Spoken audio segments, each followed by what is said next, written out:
तर मराठा आंदोलनासंदर्भात आज काही घडामोडी घडलेल्या आहेत, त्या संदर्भातल्या टॉप 9 बातम्या पाहूया। हैदराबादसह सातारा गॅजेटही लागू करा, जरांगेंची मागणी। मराठा आंदोलकांवरील केसेस सरसकट मागे घ्या, सर्व मागण्या मान्य झाल्याशिवाय मागे हटणार नाही, जरांगे ठाम। सरकारने हैदराबाद गॅजेट लागू केल्यास मराठवाड्यातील सगळ्या मराठ्यांना ओबीसीतून आरक्षण मिळेल। इतिहास अभ्यासक डॉक्टर सतीश कदम यांचं मत। 1909च्या गॅजेटमध्ये निजामानं मराठ्यांनाच कुणबी शब्द वापरल्याचं कदम यांनी सांगितलं।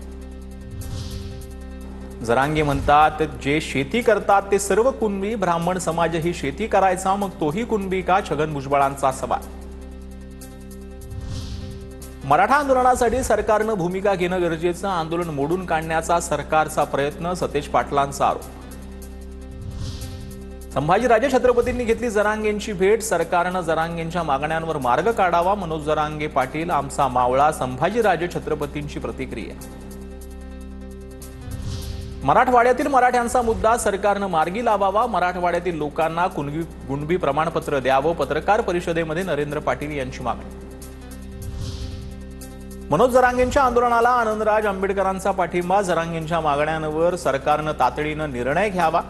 बाबासाहेबांनी मराठा समाजाला आरक्षण देण्याचं मान्य केलं तर सरकारनं सुद्धा समाजाला आरक्षण द्यायला हवं, आनंदराज आंबेडकरांची प्रतिक्रिया। मुख्यमंत्र्यांच्या वर्षा निवासस्थानी बैठक सुरू, मुख्यमंत्री दोन्ही उपमुख्यमंत्र्यांच्या उपस्थितीत बैठक। मराठवाड्यातील सर्व मराठे कुणबी होणार का यावर चर्चा, न्यायमूर्ती शिंदे, महाधिवक्ता आणि विखे पाटील यांच्या बैठकीला जी आहे ती उपस्थिती होती। राज्य सरकारची मराठा आरक्षणासाठी नवीन जी.आर. काढण्याची तयारी, कुणबी प्रमाणपत्र मिळवण्यासाठी सुलभता आणण्याचा विचार, स्क्रुटिनी कमिटी स्थापन करत गाव पातळीवर नोंदी शोधण्याचा प्रयत्न।